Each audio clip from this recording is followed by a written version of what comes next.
네, 여러분 이제 우리가 교회를 다니면은 사람을 전도하고 오늘 전도 이제 해서 교회 갑시다 해가지고 처음 오신 분들 계시죠. 근데 그분들이 꿈의 교회 가자면 꿈의 교회는 어떤 교회입니까? 이렇게 물어봐요. 그러잖아요.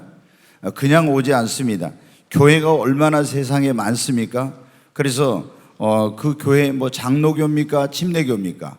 또 그 교회 담임 목사는 어떤 사람이고 여러 가지 궁금한 게 너무 많아요. 그리고 우리는 사람을 전도해가지고 교회에 모시고 오면은 우리가 전도하는 궁극적인 목적은 뭐냐면은 가장 중요한 목적은 사람들에게 왜 예수를 믿어야 되는지 이 믿음의 중요성을 가르쳐 줘가지고 그분들에게 뭐래요? 구원을 받게 하는 거예요. 이것이 가장 우리가 이제 중요한 전도 목적이에요. 그래서 우리 같이 천국 갑시다. 그리고 구원받은 사람들에게는 이제 어떻게 돼요? 그분들이 축복을 받고 행복한 삶을 살도록 하는 것이 우리가 전도의 목적입니다. 그러니까 여러분 가운데 이걸 모르신 분들은 어떻게 하냐면 우리가 교회 가자고 하면 야, 교회를 어떻게 막 자기 교회만 부흥시키려고 교인 하나 늘리려고 이런 생각을 하신 분들이 있어요. 근데 그게 아니라 그 좋은 천국을 나만 혼자 갈 수 없고 우리만 갈 수 없으니까 같이 예수 믿고 구원받아 천국에 가자고 하는 거예요. 여러분 어떻게 믿으면 구원받고 천국에 가지만 안 믿으면은 분명히 지옥이 있단 말이에요.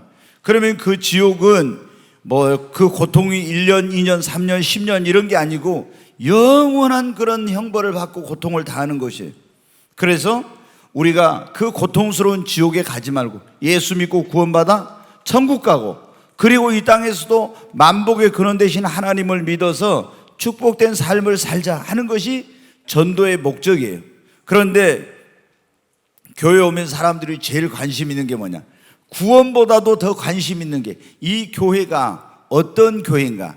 어디서 이제 설문조사를 해봤어요. 다 교회 오면 사람들이 제일 관심 있는 게 뭔가 조사를 해보니까 이 교회가 무슨 교회냐, 어떤 교회냐, 이게 1순위라고 나와 있어요. 그래서 제가 오늘 사실은 주일날 밤에 우리가 성경 공부를 하는데 새로운 분들이 오시는데 전도회 가지고 오는데 고민을 많이 했어요. 그러다가 우리가 교회 성도의 일원으로서 그리고 재직, 교회 일꾼의 일원으로서 우리 자신이 먼저 꼭 알고 있어야 되잖아요. 그래가지고 어디 가서 전도하는데 어디 교회세요? 그럼 꿈의 교회입니다. 꿈의 교회는 무슨 교회요? 이걸 물어볼 거 아니에요. 우리 장로교. 그럼 장로교에서 또 어디 속했습니까? 이렇게 물어봐요. 합동 측입니까? 통합 측입니까? 또 어디입니까? 막 이렇게 물어보죠. 좀 이제 아시는 분들은 이렇게 아주 꼬치꼬치 물어보면 그때 그냥 우리 장로교예요. 뭐 그거 복잡하게 알려고 해요. 이렇게 하면 안 되는 거예요. 그렇잖아요. 그리고 그 담임 목사님은 뭐 어떤 사람이에요? 또 그 교회는 어떤 목적을 가지고 이렇게 하고 있습니까? 이런 거를 말해줄 수 있어야 되거든요. 그래서 오늘 밤에는 우리가 교회의 재직으로서, 재직이란 말은 일꾼이라고 하는 그런 말이죠. 또 교회 구성원으로서 우리가 꼭 알아야 될 그런 것으로서 우리 꿈의 교회에 대한 것을 이제 함께 같이 나누려고 합니다. 여러분 거기 보면은 이 1번 한번 꿈의 교회 연역 및 소속이 있는데 거기 1번 한번 같이 한번 그 연역을 보겠습니다. 같이 1989년 6월 30일 날 지금 30년이 됐어요. 이제 이호셉 목사, 여기 이호셉 목사입니다. 이호셉 목사하고 장년들하고 청년들, 학생들 몇 명이 이렇게 해가지고 어때요? 꿈의 교회가 시작이 되었어요. 근데 이제 소속이 그럼 어디냐? 이게 굉장히 이제 중요한 거예요. 왜? 오늘날 이단들도 많고 또 문제 있는 그런 교회들이 많으니까. 자, 1번 한번 보겠습니다. 같이 읽겠습니다. 본 교회는 한국기독교총연합회 창립 멤버인 대한예수교 장로회 합동중앙교단의 글로벌 노회에 소속된 교회이다. 여기 보면 한국기독교총연합회라는 게 나오죠. 네, 여러분 2013년도에 부산에서 WCC라고 해가지고 세계 교회 협의회라는 것이 뭐냐면은 그 세계 올림픽이라고 하는 그런 행사를 했어요. 근데 그때 굉장히 이 보수 교단과 중도 혹은 진보적인 교단들과의 갈등이 한국에서 굉장히 심했어요. 그래서 우리나라 예를 들어 보수적인 교단은 합동측, 총신대학교가 있는 합동측이, 그 다음에 이제 또 큰 교단으로 이제 통합측이 있어요. 그 외에도 이제 감리교, 또 침례교, 성결교, 그 다음에 이제 이 순복음 있죠. 오순절이라고 하는데 순복음 교단, 뭐 이런 이제 대표적인 교단들이 이렇게 이제 큰 교단이에요. 그런데 이걸 가지고 합동측하고 이 통합측, 그리고 이 WCC를 찬성하는 그런 교단과 그렇지 않는 교단이 아주 굉장히 극렬하게 대립을 했어요. 왜 그러냐? 이 WCC라고 하는 이 세계 교회 협의회, 이거는 기독교인들만 이렇게 모이는 것이 아니라 다른 뭐 공산주의자들, 사회주의자들, 그리고 타종교 이런 사람까지 다 모여가지고 한마디로 종교 올림픽 같은 걸 하면서 이렇게 세계 교회 통합 운동을 하는 거예요. 그러니까 하나님 보시기에 이거 어때요? 순수하게 하나님 말씀대로 해야 되는데 말씀대로 하지 않기 때문에 보수적인 교단에서는 굉장히 이걸 반대하고, 또 중도나 그런 진보적인 교단은 이거를 이제 이렇게 이제 그걸 지지하고 그랬어요. 근데 우리나라 지금은 이제 이 기독교 연합 기관이 여러 개가 생겼는데 가장 이 뭐냐면은 대표적인 연합 기관이 NCCK라고 해가지고 이게 뭐냐면 한국 그 기독교 교회 협의회라는 게 있어요. 그 다음에 이제 한국 기독교 한기총이라고 해가지고 한국 기독교 총연합. 지금 나라 살리기 범국민운동 투쟁본부 해가지고 광화문에서 어제도 막 어마어마하게 모였죠. 거기 정광훈 목사님이 나온데 이분이 지금 정광훈 목사가 한기총 대표회장이에요. 근데 이렇게 NCCK는 뭐냐? 진보. 여기는 굉장히 북한의 이런 어떤 것을 지지해요. 여기는 복음적인 것보다도 진보적인 그런 단체로서 인권, 평화, 뭐 환경운동 이런 걸 주로 해. 가만히 보니까 한경직 목사님이 영락교회 목사님이었고 그때 세계에서 제일 큰 장로교 그 교회 그 담임 목사님이었는데, 이게 보니까 진보 좌파들 이런 어떤 그 막 이런 복음적이지 않은 사람들이 단체를 만들어가지고 안 되겠다. 우리 보수적인 교회에서 이렇게 순수한 복음을 전할 수 있는 그런 단체를 만들어야 겠다 해가지고 한국 기독교 총연합회라는 걸 만들었어요. 그래서 지금은 뭐 한교총, 한교연 뭐 이런 연합기관들이 여러 개 생겨났는데 가장 이제 보수적으로 성경적으로 대표인 데가 뭐냐면 한기총이에요. 우리 교단 합동 중앙인데 우리 교단은 어떻게 해요? 이 한국 기독교 총연합회에 소속된 보수적인 교회들이 모여있는 그 교단에 소속된 그런 교단이라는 거예요.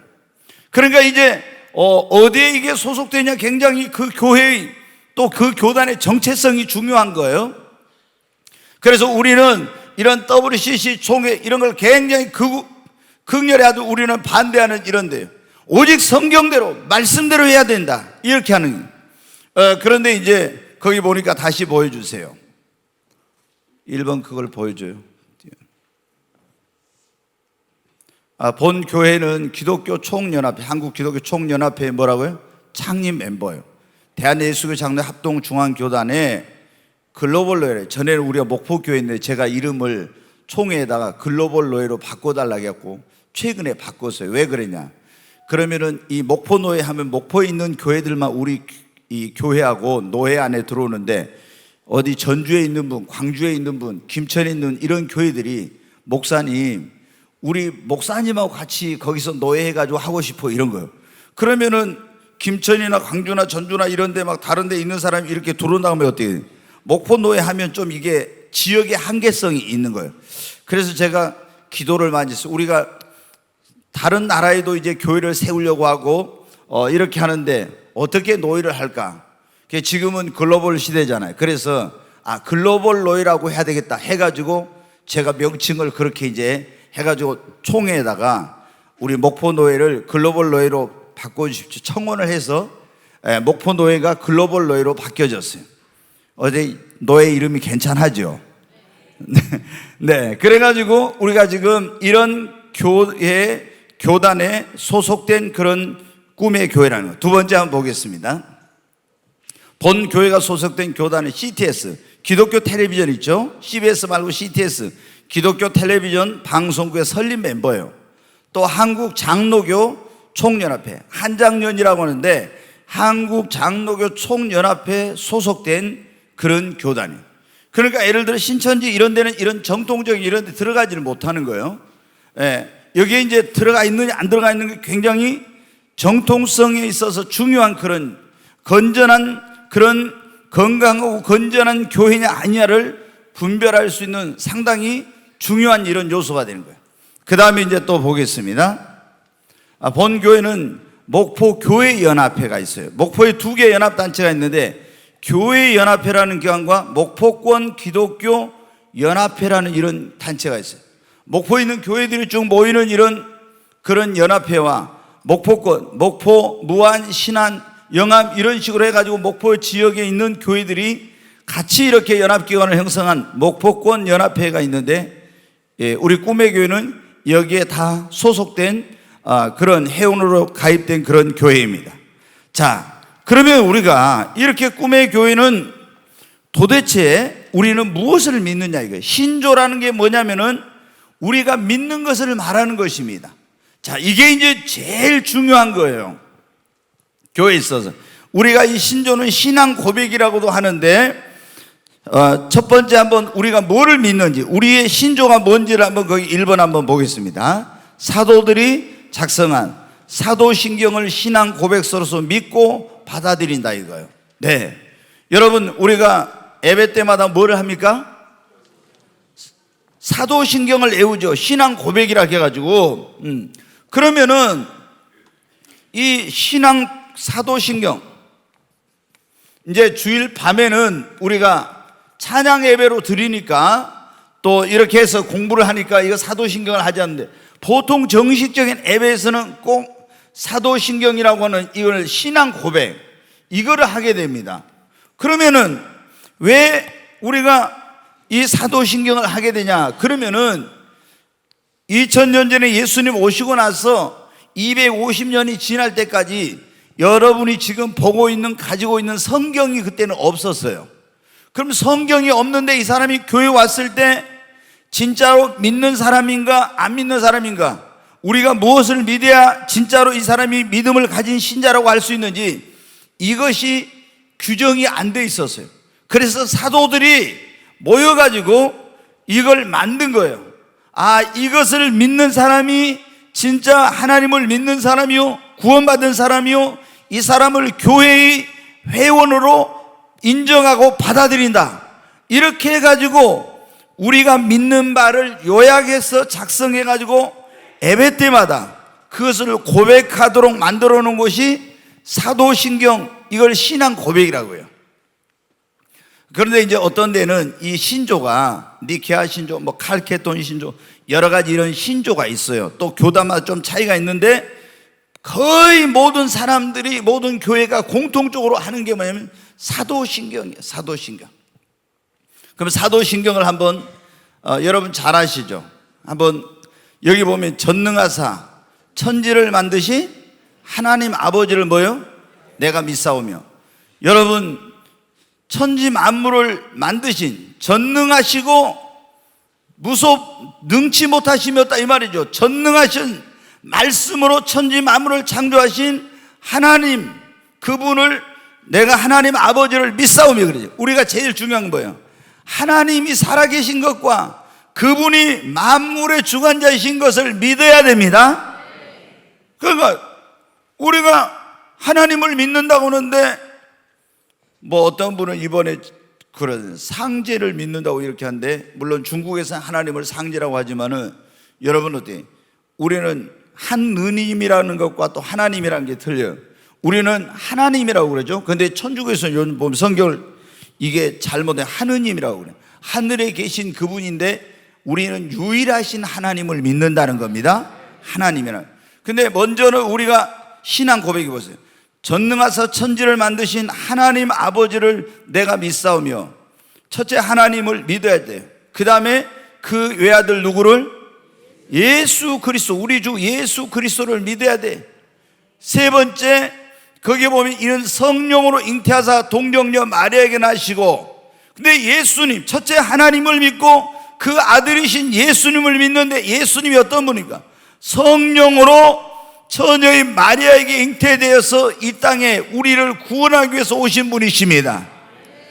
동정녀 마리아에게 나시고 본디오 빌라도에게 가서 고난을 받으셔요. 불의한 재판을 받은, 십자가에 못 박혀 죽으시고 죽은 자 가운데 사흘 만에 다시 살아나시며 하나님 하늘에 오사 전능하신 하나님 우편에 앉아 계신 분, 우리를 구원하기 위해서, 자, 첫째 하나님을 믿습니다. 두 번째 예수님을 믿어요. 세 번째 우리가 동정녀 탄생, 이걸 믿어야 돼. 그리고 십자가에 죽으시고 죽은 자 가운데 사흘 만에 부활하신 예수님을 믿어야 되는 거예요. 그러면 예수님이 왜 십자가에서 여러분 피 흘려 죽으셨냐? 죄인된 우리를 구원하기 위해서 십자가에 피 흘려 죽으시고 죽은 자 가운데 사흘 만에 부활하신 것입니다. 이것을 믿어야 우리가 죄 사함을 받고 구원을 받습니다. 다시 띄워줘 보세요. 거기 보면은, 그래서 지금은 예수님께서 십자가에 죽으시고 부활해가지고 부활 후 40일 만에 어디 하늘로 모여 가셨어요? 승천에 가셨어요. 그래 이제 하늘에 계시다가 처소를 다 예비하면 우리를 데리러 와요. 그래 데리러 오는데 거기 저리로서 산 자와 죽은 자를 뭐 하러 오신다고요? 심판하러 오시는 거예요. 심판하러. 처음에는 구원자로 오신 예수님께서 이제는 오실 때, 재림할 때는 뭐냐면은 심판주로 오시는 거예요. 2000년 전에 예수님이 마리아라는 처녀의 몸에 성령으로 잉태돼 가지고 오실 때, 초림이라고 하죠. 이때는 우리를 구원하기 위해서, 그래서 예수님 오셨는데, 우리를 구원하기 위해서 오신 예수님이 우리 죄를 다 짊어지고 십자가에 피 흘려 죽으시고 죽은 자 가운데 사흘 만에 부활해 가지고 하늘로 승천해 가셨네. 다시 오십니다. 재림이라고 해요. 근데 그때는 뭐예요? 온 세상의 심판주로, 만왕의 왕으로 오시는 거예요. 그러니까 우리가 이걸 믿는다는 거예요. 그 다음에 성령을 믿사오며, 그렇게 나오죠. 이 말은 보면 보세요. 자, 성부 하나님, 예수님, 성자 하나님, 성령 하나님. 그러니까 이걸 우리가 진짜 건강한 신앙을 가진 사람들은 성부, 성자, 성령 삼위일체 하나님을 믿는 것입니다. 거기 보여줘요. 그래서 성령을 믿사오며 거룩한 공회와 성도가 서로 교통하는 것과, 또 주님이 죄를 사하여 주시는 것과, 그리고 몸이 다시 우리가 부활하는 것과, 우리가 영원히 사는 것을 믿는다고. 이것이 뭐냐면 사도신경 신앙 고백서인데, 우리는 뭐예요? 사도들이 정한 신조인 이 신앙 고백서인 사도신경을 그대로 믿고 받아들이는 여러분 교회입니다. 그래서 지금은 이제 성경이 있으니까 이 신앙 고백서가 없어 성경 가지고 이 사람 예수님 믿는 사람 안 믿는 사람 건강한 신앙인지 아닌지 알 수 있지만, 그 당시에는 이 성경이 없으니까 이거를 사도들이 만들어 온 신조를 신앙 고백으로 믿고 받아들인 사람을, 구원받은 사람, 그 사람을 교회의 성도, 회원으로 인정하고 성찬에 참여할 수 있게 하고 이 사람에게 세례를 주고 이렇게 한 거예요. 만약에 교회를 다녀도 이걸 제대로 받아들이지 않는 사람은 그 사람은 교회 회원이 될 수, 성찬에 참여할 수 없고 세례를 받을 수가 없었어요. 여러분은 어떻습니까? 자, 한번 제가 물어보겠습니다. 하나님이 천지 만물을 창조하신 창조주 하나님을 믿습니까? 그리고 그 아들 예수 그리스도를 믿나요? 그리고 마리아에게 성령으로 잉태되어서 십자가에서 우리 죄를 위해 죽으시고 죽은 자 가운데 사흘 만에 부활하신 예수님을 믿습니까? 굉장히 이게 중요한 거예요. 그리고 다시 우리를 이제 심판하러 오시는 예수님, 그리고 또 다시 우리가 몸이 사는 것과 부활하는 것과 영원히 사는 것을 여러분 믿습니까? 이걸 믿는 사람이 뭐냐면은 그 사람이 구원받은 사람이요, 그 사람이 하나님의 나라인 천국에 갈 수 있는 사람이요, 하나님의 자녀가 된 사람이라고 하는 것입니다. 자, 그 다음에 이제 우리가 세부적인 내용은 웨스트민스터 신앙 고백서라는 게 있는데, 이게 뭐냐면 우리가 이제 장로교는 보면은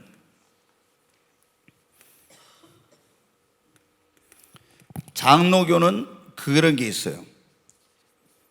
칼빈주의라고 해가지고, 이 칼빈이라는 사람이 우리는 이런 것을 믿습니다 하고 장로교의 그런 어떤 그 성경적인 것을 가지고, 성경을 가지고 집대성한 그런 게 있어요. 그것을 우리가 이제 칼빈주의 5대 교리가 있는데, 그걸 장로교는 근본으로 해가지고 이제 세워진 그런 교회입니다.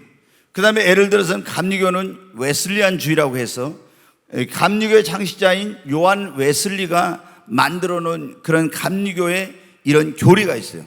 그것을 이제 믿고 받는. 또 침례교는, 침례교, 성결교는 또 이 하나님의 교회라고 하는 순복음 오순절 계통은 또 그렇게 다 이게 있어요.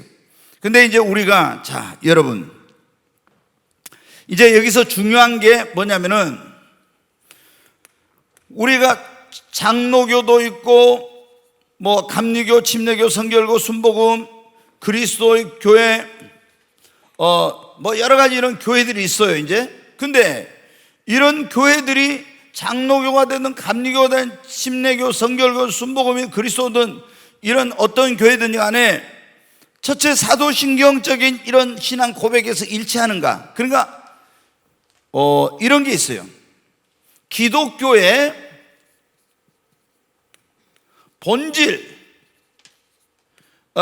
본질적인 그런 교리가 있어요. 이 진리라고 해야 되겠죠. 그러니까 조금 전에 말씀드렸죠. 하나님은 삼위일체 하나님이시다. 그 다음에 하나님은 전능하신 하나님이다. 뭐 이제 이런 거 있잖아요. 예수 그리스도는 그러니까 동정녀 탄생, 예수님의 십자가 대속, 십자가를 통해서만 죄 사함받고 구원받는다. 그 다음에 영원한 심판, 부활, 뭐 이런 거 이제 이런 교리가 있어요. 자, 이런 것을 성경 축자 영감설이라고 해가지고, 모든 하나님의 말씀은 성령의 감동으로 기록된 무한 하나님의 말씀이다, 이런 게 있어요. 자, 근데 삼위일체 하나님을 안 믿는다 그러면은요, 그거를 어떻게, 여기서 하나만 틀려도 큰일 나는 거예요. 자, 감리교든 장로교든 침례교든 성결교든 순복음 어떤 교회든지 간에 이거는 다 똑같아. 이걸 기독교의 본질적인 교리라고 그래요. 본질적인 진리야. 여기서는 하나만 이거 빗나가도 어때? 그거는 이단이 되고 잘못된 거예요. 자, 우리가 여호와의 증인 보세요. 여호와의 증인은 하나님을 믿어요. 근데 이 사람들은 뭐를 안 믿냐? 천국 지옥을 안 믿어. 천국 지옥을 없다고 해요. 이걸 안 믿어. 그러니까 이 사람들은 뭐예요? 이단이라고 하는 거예요. 하나님을 믿지만 천국 지옥을 안 믿고 삼위일체 하나님을 부정해. 그러면 이게 이단이 되는 거예요. 그래서 여러분 문제가 있는 거예요. 그러니까 우리가 이게 교단이 다 틀려도 이것만은 다 일치해. 근데 이제 우리 장로교나 이런 데는 뭐를 주냐? 세례를 줘요. 근데 침례교는 뭐를 줘요? 침례를 줘. 순복음도 침례를 주고, 또 어떤 교회는 성찬, 그리스도교 같은 성찬을 매주 한 번씩 해. 근데 우리는 절기 때마다 한다든가 이렇게. 그럼 이거 가지고는 세례를 주냐, 침례를 주냐, 성찬을 언제 하냐, 절기를 어떻게 지키냐 안 지키냐, 이거 가지고는 2단 3단 안 하는 거예요. 왜? 이거는 본질적인 것이 아니라 비본질적인 거니까. 근데 이 본질적인 것에서 잘못되면 그거는 굉장히 잘못된 거예요. 자, 여러분이 오늘 꿈의 교회 오신 분들은 정말 잘 오신 것입니다. 왜? 건강한 교회, 역사성, 전통성이 있는 그런 교회를 오셨기 때문인 것입니다. 우리가 교회를 가도 이단 교회가 굉장히 지금 많잖아요. 그러면 구원파라든가 신천지라든가 안사원과 하나님의 교회라든가 JMS로 정명석이라든가 통일교라든가 전도관이라든가 그 외에도 지금 피지에다가 피난처를 만든다고 해갖고 문제를 일으켰던 신옥주라는 그 목사 있죠. 감옥에 간 그 수많은 사람들이 거기 가가지고 지금 노예 같은 생활하고 이렇게 하잖아요. 왜 이런 데가 문제예요? 이런 근본적인 이런 걸 제대로 거기는 가르치지 않아. 잘못되게 그렇게 가르치는 거예요. 그런 교회 가면 어떻게 돼요? 여러분의 영혼이 구원받지 못하고 교회를 다녔지만 지옥에 가고, 그 교주나 이런 사람들에 의해서 여러분이 굉장히 물질과 몸과 시간과 이런 모든 것들을 거기에다가 허비하게 되고 또 착시당하게 되고, 그리고 행복하지 못한 그런 신앙생활, 그런 인생을 살게 되는 거예요. 그래서 건강한 교회를 다니는 것이 굉장히 중요한 거예요. 자, 우리 꿈의 교회 비전과 목표에 대해서 한번 보겠습니다. 제가 조금 전에 그 말씀드렸죠. 웨스트민스터 신앙 고백서는 굉장히 내용이 길어서 제가 요거를 이제 장로교의 어떤 신앙 고백서인데 그거를 말씀을 드리지 못하고 이런 게 있다, 이 정도만 이제 여러분이 아시면 돼요. 그 다음에 꿈의 교회 그런 비전과 목표는 뭐냐? 같이 한번 읽습니다. 우리는 그리스도의 지상 명령이 너희는 가서 만민에게 복음을 전파하고 모든 민족을 제자로 삼아 내가 너희에게, 예수님께 분부한 모든 것을 가르쳐 지키게 하라는 주님의 명령에 순종하여 331 비전을 가지고 목포 한국 세계 복음화를 이루는 교회가 되고자 한다. 아멘. 네, 우리 교회 목표가 뭐라고요? 이 비전이, 우리는 주님의 지상 명령이 뭐예요? 너희는 가서 만민에게 복음을 전하고 모든 사람을 가서 제자로 삼아서 예수님이 분부한 모든 걸 가르쳐 지키라는 것이죠. 이게 지상 명령, 주님이 우리에게 주신 가장 큰 명령이에요. 근데 이것을, 그렇기 때문에 우리는 이 주님의 명령에 순종하여서 331 비전을 가지고 목포 한국 세계 복음화를 위해서 우리는 달려가고 있는 교회다 이거예요. 그러면은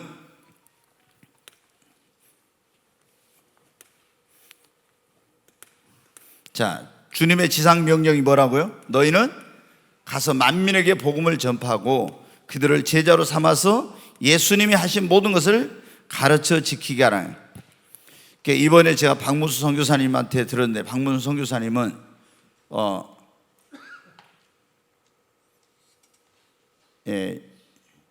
10만 교회 20만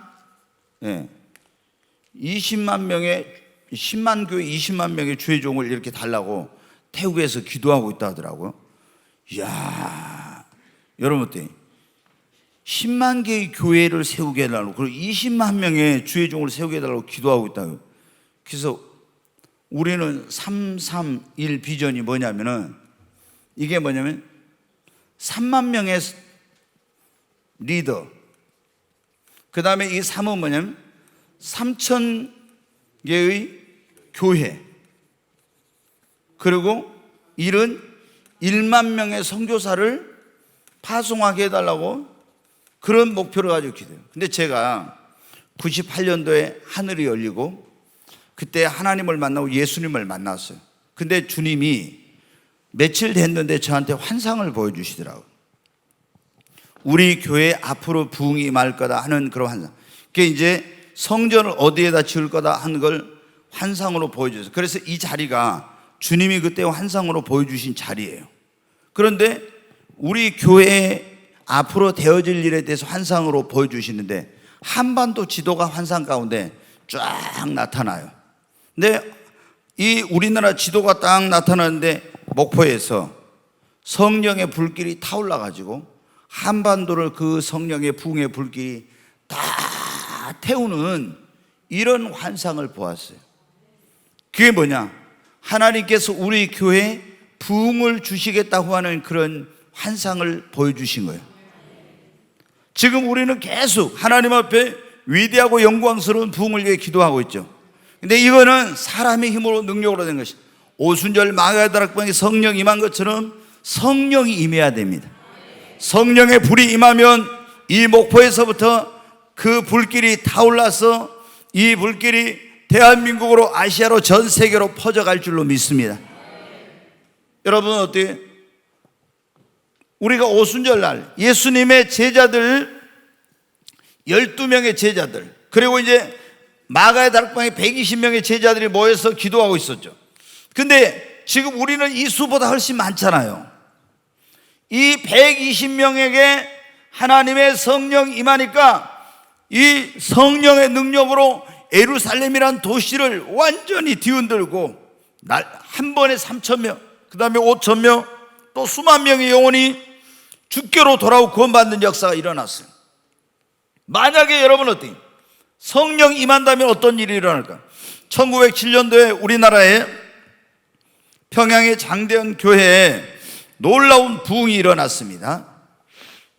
제가 이번에 말씀드렸지만 그 장대현 교회 부흥이 일어났던 자리에 김일성이가 그 교회 자리에다 동상을 세워놨어요. 얼마나 여러분 가슴 아픈 일인지 몰라. 예? 김일성이 그 우리 조선의 성령의 불이 떨어졌던 그 교회 가운데 거기다가 지금 김일성 동상을 세워놨다.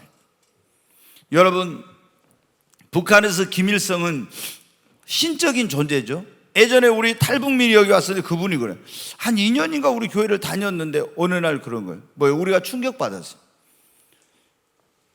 하나님은 저 멀리 계신데 수령님이 내 안에 계신다고. 예수님을 믿는다는 사람이 수령님이 내 안에 계신다고 한 거예요. 이야, 교회를 다녔는데도 불구하고 수령님이 내 안에 계신다. 얼마나 우리가 그때 충격을 받는. 그러니까 계속 세뇌를 시켜놓으니까 완전히 그렇게 돼버린 거예요.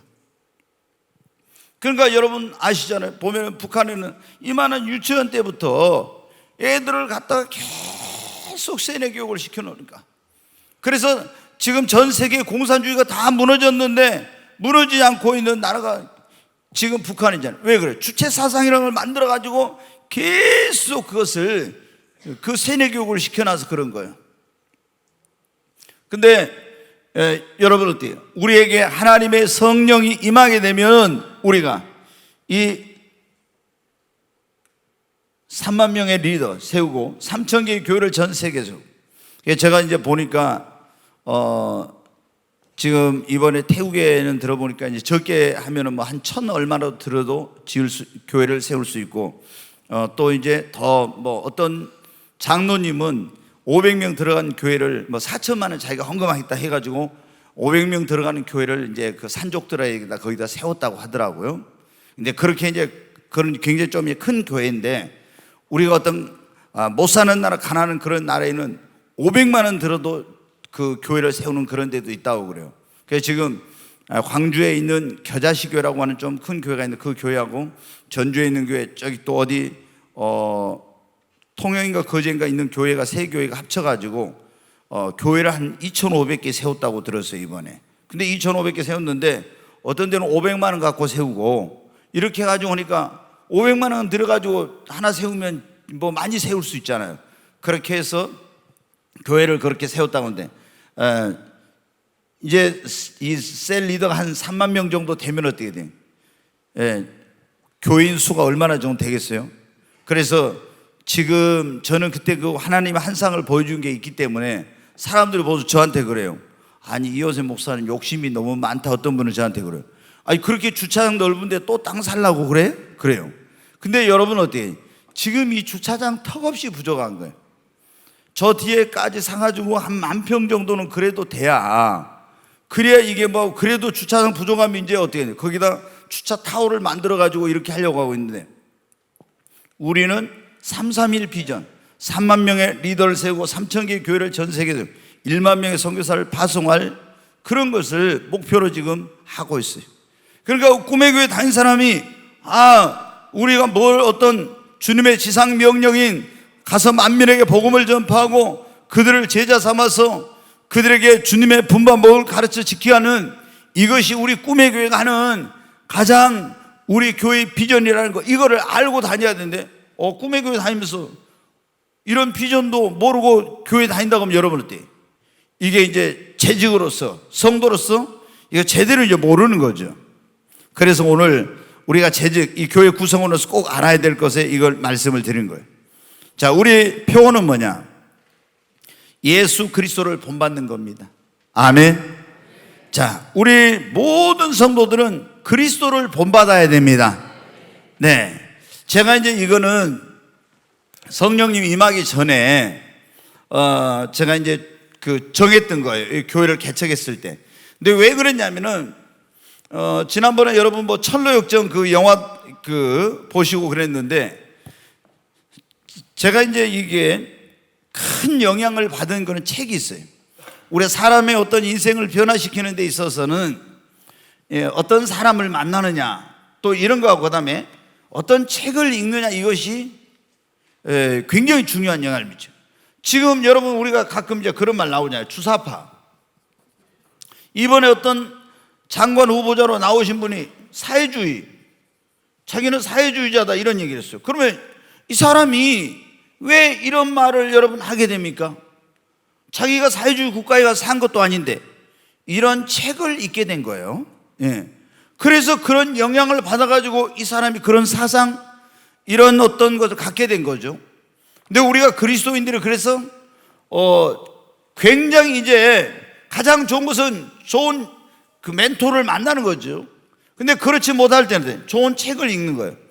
근데 이 기독교 고전 가운데 이제 성경 다음으로 유명한 게 철로역정, 그 다음에 뭐냐면 그리스도를 본받아라는 책이 있어요. 그리스도를 본받아. 예수님을 본받자는 거죠. 제가 그 책을 읽고 너무나 큰 감동을 받았어요. 그래서 읽고 또 읽고, 나도 예수님을 본받아서 그리스도를 본받아 살아야 되겠다.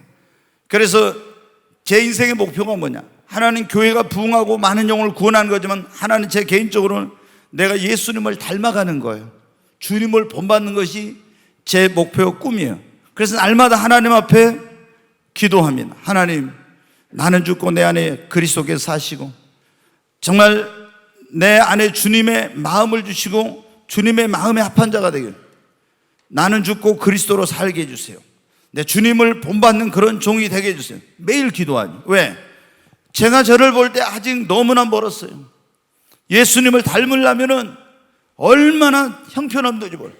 그래서 그리스도를 본받아, 우리가 주님을 본받아서 살아야 되겠죠. 그리스도인들은 성경에 보면 너희는 그리스도의 장성한 분량에까지 자라가라고 있잖아요. 그래서 우리 모든 성도들이 한편으로는 세계 비전, 전 세계 주님의 복음을 전하여 영혼을 구원하고 제자 삼는 것이 비전이지만, 우리 개인적으로는 모든 성도들이 주님의 제자가 되고 예수님을 닮아가는 것입니다. 우리 꿈의 교회 구체적인 목표가 뭐냐? 영혼 구원에 불타는 교회예요. 첫째, 우리는 무엇보다도 영혼 구원하는데 여러분 뜨겁게 불타야 됩니다. 가장 인간이 할 수 있는 가장 가치 있는 일이 뭡니까? 천하보다 귀한 영혼을 구원하는 것입니다. 우리가 여러분 어떻게, 한 영혼의 가치가 온 천하보다도 더 귀한 거예요. 그런데 이 영혼이 구원받지 못하면 여러분한테 지옥에 가니, 교회가 해야 될 가장 중요한 일은 뭐냐? 교회는 유람선이 아니라 구원선이에요. 그래서 죄악에 빠져서 멸망길로 가는 영혼을, 주의 복음을 전해가지고 그 영혼을 구원하는 것이 교회가 해야 될 가장 중요한 일입니다. 그래서 우리 교회는 뭐예요? 영혼 구원에 불타는 교회. 아멘. 어떻게라도 한 영혼이라도 더 구원해야 돼. 두 번째, 시대를 비추고 깨우는 교회. 얼마나 지금 이 세상이 죄악으로 어두워졌습니다. 그래서 이 어두운 세상을 비추고, 그리고 이 잠들어 있는 교회를 깨우는 그런 사명을 하나님께서 우리에게 주셨어요. 그래서 그것이 우리의 목표예요. 우리는 어두운 이 세대를 비춰야 돼요. 너희는 세상의 빛이라고 그랬잖아요. 성령의 충만함을 받아서 이 어두운 세상을 비추고 우리 교회는 잠들어 있는 한국 교회를 깨우는 그런 정말 우리가 이 교회가 돼야 됩니다. 그 다음에 이제 우리 교회 목표가 뭐냐면 성령과 사랑이 충만한 교회. 여러분 성령 충만하십니까? 자, 우리가 성령과 사랑이 충만해야 돼. 교회 왔을 때, 꿈의 교회 왔을 때, 아따 이 교회 예배 드리면 성령이 충만해. 성령님의 막 놀라운 역사가 있어야 돼. 그 다음에 우리는 뭐예요? 사랑이 충만해야 돼. 근데 성령은 충만해도 사랑이 없으면 또 안 되죠. 사랑은 있지만은 성령이 충만하지 못해도 안 돼. 그러니까 우리는 성령과 사랑이 충만해. 아따 이 교회 왔는데 되게 그 교회 사랑이 없더라 막 이러면. 근데 여러분 큰 교회들 가면은 대부분 뭐라고 해요? 사랑이 없다 이런 말을 많이 해요. 왜? 너무 많은 사람이 왔다 갔다 하니까 사람들이 무관심해. 한 영혼에 대한 소중함과 귀한 것을 몰라. 그래서 그냥 이렇게 봐도 누가 누군지를 잘 모르니까 이렇게 별로 관심을 안 가져. 여러분 그렇게 하면 안 돼요. 우리는 정말 그리스도의 사랑으로 모든 사람들을 사랑으로 대하고 사랑으로 섬기고 해야 됩니다. 그래야지 교회 갔는데 사랑이 없다 이렇게 하면 되겠어요? 교회는 신앙의 공동체이지만 이거는 교회는 사랑의 공동체예요. 예.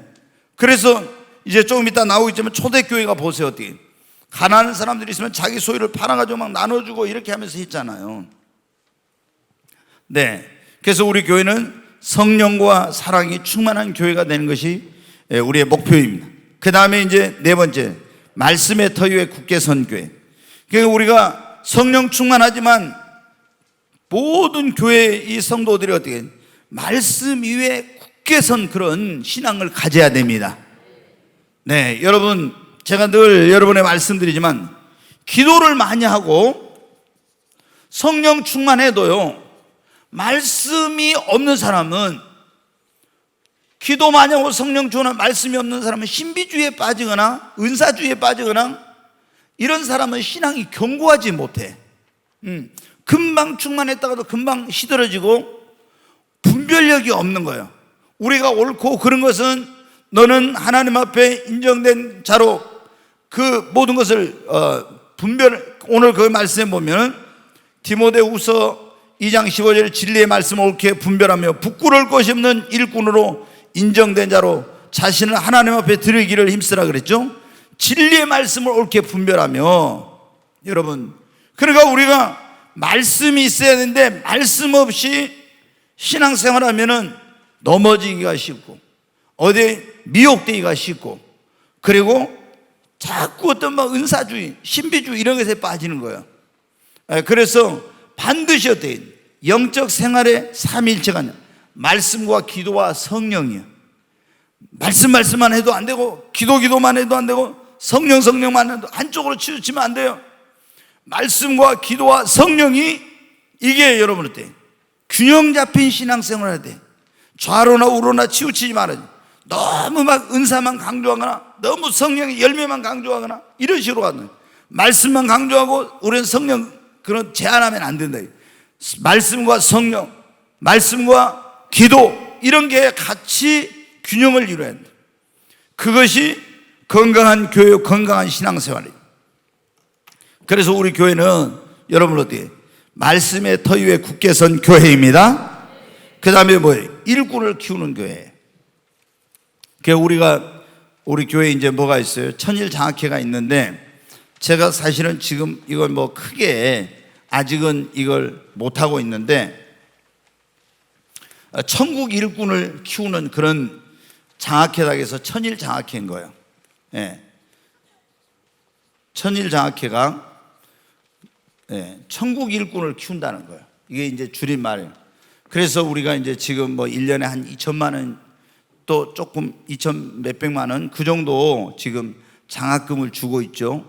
근데 이제 교회가 좀 더 부흥하고 또 이렇게 하면은 재단을 만들어 가지고 아예 이거를 장학 재단을 만들어서 기금을 대폭적으로 이제 이거를 확충을 해 가지고 그래서 이제 그런 어떤 일꾼을 키우는 유학도 보내고 이런 여러 가지 일들을 그렇게 이제 하려고 하는 그런 계획 가운데서 이게 세운 거예요. 여러분, 그래서 우리 교회는 뭐냐면 일꾼을 키우는, 또 우리가 말씀으로 이렇게 양육을 해서 성도들이 일꾼이 되어가지고 하나님의 일을 할 수 있도록 일꾼을 키우는 교회라는 거예요. 자, 뒤에 한번 담임 목사. 사람들이 제일 궁금한 게 그 교회 뭐 담임 목사가 어떤 사람이냐, 이게 궁금하잖아요. 그래서 여러분이 그냥 이요셉 목사는 이래 중앙종신목회대학원을 졸업하고 이제 CBS 방송 설교자, 현재 이제 CBS 방송하고 목포권 기독교 연합회 부회장, 목포권 기독교 연합회, 그 다음에 이제 웨스트민스터 제가 지금 이사장을 해주라 해서 신학교 이사장을 하고 있어요. 그 다음에 글로벌로의 노회장이고, 이 정도만 이제 그냥 하면 되겠습니다. 그래서 이제 사람들이 제가 성령의 은사가 나타나니까 어떤 사람들은 예전에 막 저한테 예언도 하고 방언도 하고 방언 통역도 하고 치유사역도 하고 귀신도 쫓아내고 막 이런 능력 행함의 은사가 있으니까, 이게 말씀하는 그런 교회 다니는 사람들, 성령의 은사나 이런 나타남을 부정한 사람들은 막 이런 걸 잘못됐다 이런 경우도 있어요. 근데 이거는 잘 몰라서 그래요. 지금 그런 걸 주장했던 사람들은 다 이게 얼마나 잘못됐는지, 원래는 그러니까 초대교회 보세요. 다 얼마나 사도들이 성령 충만 받아가지고 오순절날 성령 받아가지고 그때 어때요? 귀신 쫓아내고 능력 행하고 병 고치고 이렇게 가지고 막 수많은 사람들이 주님 앞에 돌아오고 구원받는 역사가 일어났잖아요. 그런데 이 교회가 점점 타락해가지고 로마의 콘스탄티노 황제가 기독교를 국교로 선포하면서 기독교가 타락하게 된 거예요. 국교화되면서. 그래가지고 종교 암흑기라 해서 1200년 동안 기독교가 완전히 세상과 짜개버린 이런 가운데 있게 돼요. 그때부터 뭐예요? 모든 능력, 은사 이런 게 다 사라지게 됐어요. 근데 마틴 루터에 의해서 종교개혁이 일어나가지고 다시 교회가 이제 개혁을 하고 다시 성경으로 돌아가자 이렇게 해서 하니까 어떻게 돼요? 그때부터 이제 다시 성령의 역사가 교회 가운데 은사가 나타나게 되고 초대교회에 나타났던 이런 것들이 다시 나타나고 있어요. 그러니까 지금은 전 세계에 부흥하는 교회들이 거의 어때요? 성령 운동 안 하는 교회가 없어요. 성령이 역사하지 않고는 교회가 부흥할 수가 없으니까. 그래서 우리 교회는 그런 성령님의 환영하고 성령의 역사를 강조하는 교회입니다. 자, 그러면은 이 담임 목사는 어떤 목회처를 가지고 있는가? 거기 한번 같이 읽어보겠습니다. 사도행전 2장에 나타난 교회의 아름다운 모습과 초대교회의 영성을 회복한 신앙 공동체를 이루는 것이 이 담임 목사 이요셉 목사가 가지고 있는 목회 철학이에요. 그럼 사도행전에 나타난 그 초대교회는 어떤 교회입니까? 자, 사도행전 2장 40절부터 47절 같이 한번 읽겠습니다. 또 여러 말로 확증하며 권하여 이르되 너희가 이 패역한 세대에서 구원을 받으라 하니 그 말을 받는 사람들은 세리를 받으니 이날의 신도의 수가 3,000이나 더하더라. 오순절 성령 임해가지고 몇 명이 구원받았어요? 베드로가 한 번 설교해서 3,000명이 구원받아. 오늘날도 성령의 역사하면 하루에 3,000명도 구원받을 수 있어요. 이 부흥이라는 것은요, 언제 올지 몰라요. 영국에서 그런 적이 있어요. 이 목사님이 부흥을 위해서 얼마나 오랫동안 금식하며 기도를 했어요. 근데 교회가 부흥이 안 돼. 근데 어느 날 가니까 있잖아요, 자기 교회 가서 깜짝 놀랐어. 아니 어디서 왔는지 있잖아요. 그렇게 기도하고 해도 사람들이 안 모여들었는데 어느 날 딱 가니까 모르는 사람들이 500명이 온 거예요.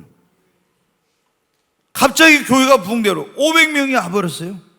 그러니까 하나님은 기도의 분량이 차면은 하나님이 역사하시면 부흥이 그렇게 하루에도 일어날 수 있어요. 3,000명 구원받았죠. 그 다음에 5,000명 구원받았죠. 수만 명이 구원받아 막 예루살렘에 어마어마한 역사가 일어났어요. 이 초대교회의 아름다운 모습이었네. 자, 42절부터 한번 보겠습니다. 같이 읽습니다. 그들이 사도의 가르침을 받아 서로 교제하고 떡을 떼며 오로지 기도하기를 힘쓰니라. 사람마다 두려워하는데 사도들로 말미암아 기사와 표적이 많이 나타나니 믿는 사람이 다 함께 있어 모든 물건을 서로 통용. 42절부터 다시 보여주세요. 하나씩 하겠습니다. 여기 보면은 사도의 가르침을 받아 서로 뭘 했어요? 교제하고 떡을 떼고 오로지 기도에 힘을 썼다겠죠.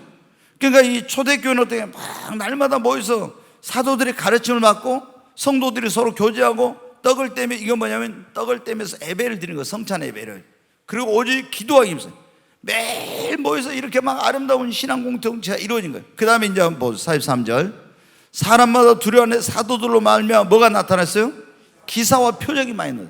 성령이 역사하니까 막 놀라운 기사 표적. 이런 손수건만 갖다 얹어도 귀신이 떠나고 병이 고쳐지고 막 이런 역사가 일어난 거예요. 자, 또 보겠습니다. 믿는 사람이 다 함께 있어 모든 물건을 뭐라고요? 서로 통해. 막 네 것 내 것이 없이 가지고 와서 서로 베풀고 나눠주고 이런 일을 한 거예요. 예. 그 다음에 또 보겠습니다. 또 재산과 소유를 팔아 각 사람 필요를 따라 나눠줘. 이게 쉽지 않죠. 그러잖아요. 여러분 가지고 있는 재산을 팔아서 여기 와서 막 어려운 사람 나눠줄 수 있겠어요? 이게 말같이 쉽지 않아요. 성령이 역사하고 정말 내 안에 주님의 사랑이 충만하지 않고는 안 돼. 그런데 여기 뭐예요? 재산과 소유를 팔아서 필요한 사람들은, 그때 제가 말씀드렸지만 유대인들 가운데 예수님을 믿는 사람들이 얼마나 박해를 받는. 그래서 직장에서 쫓겨나, 집에서 쫓겨나. 그러니까 이게 먹고 사는 문제 이런 거 어려운 거예요. 근데 가족이 다 믿은 사람들이 있죠. 이런 사람들이 자기 소유를 팔아가지고 재산을 팔아서 그런 사람들을 구제하고 돕는 이런 일을 한 거예요. 자, 그 다음에 46절. 날마다 마음을 같이 성전에 모이기를 힘쓰고 집에서 떡을 떼며 기쁨과 순전한 마음으로 음식을 먹고. 날마다 마음을 같이요. 네, 성전에 모이기를 힘썼대. 날마다 성전에. 여러분, 우리가 마지막 때 해야 될 일 가운데 중요한 일은 뭐예요? 모이기를 힘쓰는 걸 해야 됩니다. 그리고 집에서 떡을 떼며, 각 집에서 이제 또 오늘날로 말하면 구역 예배, 셀 예배를 드린 거예요. 그리고 기쁨과 순전한 마음으로 음식을 먹고 서로 음식을 만들어서 또 애찬을 나누고 이렇게 한 거예요. 그 다음에 47절.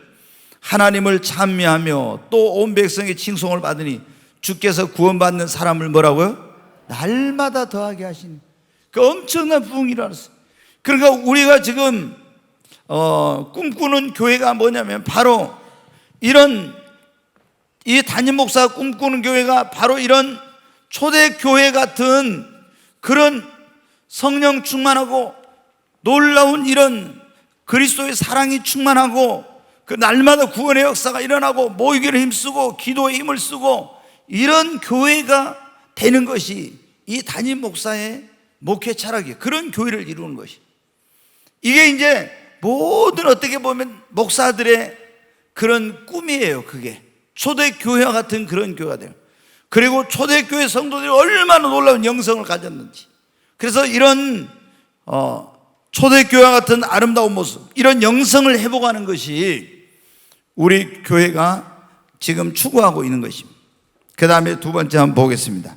한국 교회의 영적 각성과 부흥, 민족 복음화, 세계 선교의 비전을 가지고 평범한 그리스도인을 그리스도의 강한 군사로 세워 주님의 지상 명령인 세계 비전을 이루도록 하는 것, 이것이 담임 목사의 목회 철학입니다. 그러니까 한국 교회 영적 각성과 부흥, 우리 교회만의 부흥이 아니라 이 한국 교회 전체가 영적으로 각성하고, 그러니까 우리가 매일 모여서 기도할 때 어떻게 이 한국 교회의 영적인 각성과 부흥을 달라고 기도하고 있습니다. 민족 복음화, 세계 선교를 위해 기도하고 있죠. 그리고 평범한 그리스도인을 그리스도의 강한 군사로 그렇게 세워서 주님의 지상 명령인 세계 비전, 이것을 이루도록 하는 것이 여기 담임 목사의 가지고 있는 목회 철학입니다. 세 번째 거기 한번 보겠습니다. 같이 읽습니다. 구원받은 성도들의 심령과 가정, 삶이 치유되고 회복되어 그리스도 안에서 영적으로 풍성하고 목마름이 없는 가운데 영혼이 잘되고 범사저 강건한 가운데 행복한 그리스도인의 삶을 살도록 하는 것, 이것이 담임 목사가 또 가지고 있는. 자, 구원받은 성도들의 심령과 가정과 삶이 어떻게 돼요? 치유되고 회복되어서 얼마나 많은 사람들이 이런 가정이 해체되고 삶의 그런 상처와 아픔과 이런 것들이 있어요. 근데 그것이 치유 회복되고 그리스도 안에서 영적으로 풍성하고, 예수님이 그러죠. 내가 온 것은 양으로 생명을 얻고 더 풍성히 얻게 하려고. 그래서 영적으로 풍성하고, 예수님 믿어 목마른 사람이 얼마나 많습니까? 목마름이 없는 그런 삶을 살도록 담임 목사는 그런 꿈을 가져 성도들이. 그래서 영혼이 잘 되고 범사가 잘 되고 강건한 가운데 행복한 그리스도인의 삶을 살도록 이렇게 하는 것이 담임 목사의 그런 어떤 가지고 있는 목회 철학이에요. 그러니까 저는 첫째는 어떻게 하는데 여기에 온 사람을 구원해야 돼. 구원받은 사람들이 정말 온전한 하나님의 사람으로 세워져서 그리스도의 강한 군사가 되어 주님의 지상 명령의 세계 비전을 이루고 그 한 사람 한 사람이 치유되고 회복되어서 건강한 그리스도를 목마르지 않는 풍성한 삶, 행복한 신앙생활을 하게 하는 데 있어요. 여러분이 꿈의 교회 오아서, 그러니까 이런 어떤 하나님께 제게 이런 걸 주셨기 때문에 여러분의 마음도 삶도 그리고 가정도 꿈의 교회면 치유가 되고 회복이 일어나요. 아멘. 그 역사가 일어나는 거예요. 왜? 하나님께서 이런 제게 목회 철학을 주셨으니까 메시지 가운데 여러분 들어보십시오. 그러면은 메시지 가운데서 절망 가운데 있던 사람이 소망을 얻게 되고 치유가 되고 회복이 되고 이런 역사가 일어나잖아요. 자, 성도의 5대 의무. 우리가 이제 지금 꼭 재직으로서 교회 구성원으로서 알아야 될 것에 대해서 지금 오늘 그것을 배우고 있습니다. 성도의 5대 의무는 첫째 뭐를 해요? 주의를 성수를 하는 거예요. 주의를 잘 지켜야 됩니다. 우리가 십계명 있죠. 제가 이제 시간이 없어 찾지 않고 그냥 빨리 하겠습니다. 십계명에 보면은 제1계명이 뭡니까? 예? 한번 십계명 한번 해보겠습니다. 제1계명 뭐예요? 너는 나 외에 다른 신을 섬기지 말라. 그러니까 누구만 섬기라? 여호와 하나님만 섬기라는 거죠. 여호와 하나님만. 그 다음에 두 번째 2계명이 뭐예요? 우상을 쉽게 말하면 뭐라? 우상 숭배하지 마라. 우상을 만들어 숭배하라. 세 번째 계명, 여호와 하나님의 이름을 뭐라고요? 망령되 일컬지 마라. 하나님 이름을. 네 번째가 뭐예요? 안식일을 구별하여 거룩하게 지키라 그거죠. 이게 지금은 뭐라고요? 주일이라니. 지금은 오늘 우리가 주일이잖아요. 네. 구약의 안식일은 금요일날 오후부터 토요일날 저녁까지, 토요일날 저녁 때까지. 근데 이제 이것이 하나님께서 주신 이 제4계명에 보니까 뭐를 지키라고요? 안식일 주일을 구별하여 지키라고. 그래서 우리가 예수님을 믿는 사람들은 성도의 5대 의무가 있는데 첫째 뭐예요? 주일 성수를 먼저 해야 돼요. 주일 성수. 주일 성수를 해야 예배도 드릴 수 있고 봉사도 하고 뭔가 이런 걸 다 하죠. 주일 성수가 안 되면 이게 안 되는 거예요. 그러니까 주일 성수를 이게 제대로 안 하면 신앙이 다 병들어요. 제대로 이게. 그래서 제일로 중요한 것이 성도로서 주일 성수. 그 다음에 주일 성수한다. 그 다음에 뭐를 해요? 우리가 하나님 앞에 나와서 예배를. 하나님이 이사야 43장 7절로 또 21절에 보면 내가 나의 영광을 위하여 이들을 지었다 했고 나를 찬송하도록 하기 위해서 지었다 그랬거든요. 그래서 우리가 반드시 구원받은 성도는 주일 성수하고 하나님 앞에 나와서 뭘 드려야 한다? 예배를 드려야 돼요. 네, 세 번째 뭐라고요? 네, 이 의무가 이제 온전한 11조 생활하는 거예요. 하나님이 돈이 없어서 그런 거 아니에요. 11조는 물질의 소득의 10분의 1을 드린 건데 하나님이 우리를 축복하기 위해서 주신 겁니다. 아멘. 네, 제가 전에 그런 설교를 한 적이 있어요. 주님이 어느 날 저한테 선악과를 따먹지 말아라 그런 설교를 하나 하더라고요. 선악과를. 그러면 에덴 동산에서 아담과 하가 뭐를 따먹어가지고 이게 큰 죄에 빠졌어요? 선악과를 따먹지 말아. 근데 따먹어가지고 그래서 주님이 선악과를 따먹지 마라 이런 설교를 하러. 그래서 제가 주님께 물어봤어요. 주님, 그러면 지금 우리에게 선악과가 뭡니까? 이렇게 물어봤어요. 그랬더니 선악과는 절대 건들거나 따먹으면 안 되는 건데 이걸 먹지 말아요. 첫째 뭐라고 하냐면 주일이 선악과다. 주일. 그 주의 날이에요. 이건 주의 날. 이 주일은 주의 날. 주의 날. 그 절대 이거 주일을 내가 그걸 내 날로 따먹고 이렇게 하면 안 된다. 그 다음에 두 번째 뭐예요? 11조. 네 가지 가르쳐요. 그 다음에 뭐예요? 주의 종. 네 번째, 교회. 내가 이건 주님께 직접 음성으로 들은 거예요. 나보다 선악과를 따먹지 말라고 그래서 주님, 뭐가 선악과입니까? 물어봤죠. 근데 주의를, 이거는 선악과는 따먹으면 안 되잖아요. 절대 따먹으면 안 돼. 그러면 그 영혼이 죽어. 그랬잖아요. 선악과를 따먹고 죽었잖아요. 그 영혼이 죽고 하나님의 축복이 끊어졌잖아요. 그래서 주의를, 이거를 선악과처럼 먹으면 안 된다. 그 다음에 11조. 주의 종을 여러분 어떻게, 막 어떤 교회에서 그런 경우 있잖아요. 우리는 이제 그런 게 없지만은 다른 교회에서는 막 목사님들을 막 쫓아내고 막 이런 짓거리 하는데 절대 그런 짓 하면 안 돼요. 왜? 이게 선악과예요. 절대 이거는. 그 다음에 교회를 막 어떤 사람들은 막 분열시키고 막 이런 짓거리 또 한 사람들 있죠. 다 이거 하나님 앞에 엄청난 심판받고 저주받을 그런 일이에요. 제가 보면요, 주의 종을 막 쫓아내거나 교회를 분열시키거나 이런데 한 사람들은요, 그 자신뿐만 아니라 후손들이 절대 잘 되지 못하더라고. 제가 그걸 다 보잖아요. 이렇게 절대, 여러분이 마음에 안 들으면은 그 교회를 떠나버려. 그러면 차라리 그게 낫지. 내가 마음에 드는 교회를 찾아가서, 근데 거기 있으면서 막 주의 종을 욕하고 막 비난하고 또 교회를 막 이게 당을 지어서 나누고 이런 짓거리 하면요, 내 영혼이 망하고 내 자식들도 다 후손도 망하게 돼. 절대 이런 걸 하면. 그러니까 이게 이 선악과를 이렇게 주님이 직접 제가 들었잖아요. 주님한테. 이렇게 제가 음성을 여러분 하는 것처럼 하나님께 들었어요.